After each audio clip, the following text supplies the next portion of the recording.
پیدائش کے حالات یہ تھے کہ جب آپ پیدا ہوئے تو ماں ان کی آمینہ کہتی ہے میری آنکھوں کے سامنے سے ایک نور چمکا، ایک روشنی ہوئی اور ایسا لگا کہ اس روشنی نے پوری دنیا کو روشن کر دیا۔ یہ اس بات کی طرف اشارہ تھا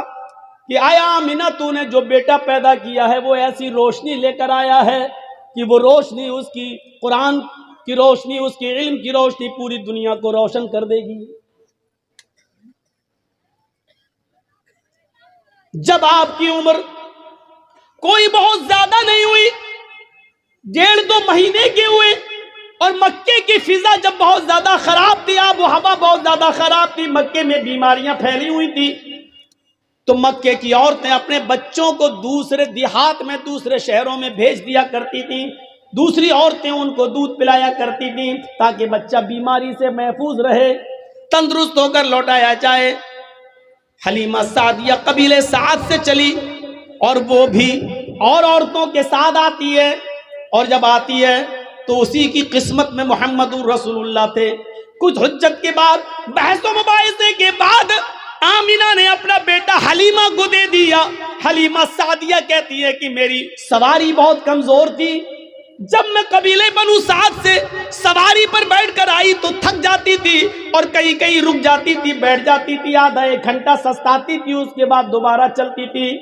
لیکن جب محمد کو میں نے لیا،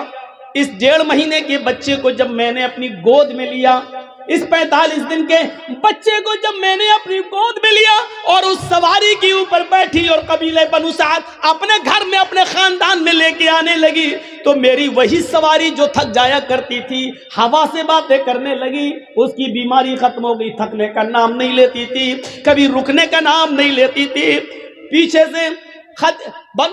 حلیمہ کی سہیلیاں ان کی دوست، ان کی سہیلیاں پیچھے رہ گئیں، ان کی سواریاں پیچھے رہ گئیں، اور حلیمہ کی سہیلیاں چیخ چیخ کر کہنے لگی او بنت ابو زؤیب، او ابو زؤیب کی بیٹی ذرا رک جا، مجھے بھی تو اپنے پاس آ جانے دے، ہم لوگ ساتھ میں آئے تھے، ساتھ میں جائیں گے، جب تیری اونٹنی تھک جاتی تھی، تیری سواری تھک جاتی تھی تو ہم بھی رک جاتے تھے، آج تو رکنے کا نام نہیں لے رہی ہے، جب جا رہے ہیں تو اکیلی بھاگ رہی ہے، ارے ہمیں بھی تو اپنے ساتھ لے کے چل۔ اور پیچھے مڑ کر حلیمہ کہتی میں کیسے رکوں، یہ اونٹنی رکنے کا نام ہی نہیں لیتی ہے، بخدا میں نہیں جانتی ہوں کہ اس اونٹنی کو کیا ہو گیا ہے، یہ تو بڑی کمزور تھی، بڑی لاغر تھی، بڑی نحیف تھی، بہت ہی زیادہ کمزور تھی، پتہ نہیں اس میں اتنی طاقت کہاں سے آ گئی۔ پھر وہ اس 1.5 مہینے کے بچے کو اٹھاتی ہے، کہتی ہے باخدا مجھے تو اس بچے میں